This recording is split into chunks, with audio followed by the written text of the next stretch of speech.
يا سلام يا ولاد، اخيرا ركب ارتاحت. جالك كلام يا طنط تهاني؟ قلتلك. بسم الله ما شاء الله، ماما دلوقتي بتجري زي الرهوان. رهوان ربنا يستر. ها وانت يا عمي، اخبار اعصابك ايه والزمالك؟ اعصابي حديد، اكاد اكون يعني زي الفل، انما الزمالك اهو بيحاول. طيب انا هجيب لحضرتك بقى حجر احتياطي، وهو زي ما بيقولوا برضو الوقايه اهم من العلاج. ايوه صح. طب بشير يا حبيبي، افتكرنا انا كمان بواحده. عينيا يا ماما تهاني. عينيك ايه؟ للاسف يا ماما ناس كتيره قوي موصيانا على البضاعه اللي جايه، وتقريبا كده شطبنا. شطبته يعني ايه؟ يعني الشجره قطعناها. يعني ايه قطعتوه؟ يعني قطعناها. طب والارباح؟ قطعناها. طب والزمالك؟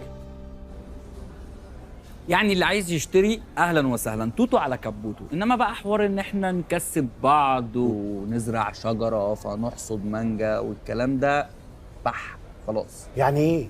والناس اللي احنا اتفقنا معاهم ما جبنا لهم حاجاتهم اهي يا مستر، وفوقيها بوسه كمان.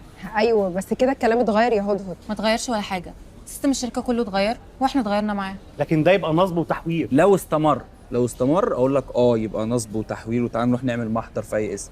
لكن احنا بنصارحكم يا جماعه، نعمل ايه تاني؟ طب يعني اداره الشركه عندكم مش ناويه تراجع نفسها؟ مش ناويه يا مستر، مش ناويه. بصوا يا جماعه من الاخر، مفيش فلوس، في طاقه بس. ماشي، حلوه الطاقه برضو، بس الفلوس احلى.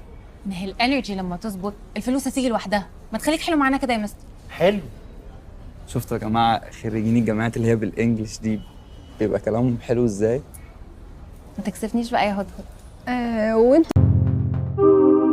اشترك في باقات واتشت الشهرية بتبدأ من 14 جنيه و99 قرش، وباقات سنوية بتبدأ من 149 جنيه و99 قرش.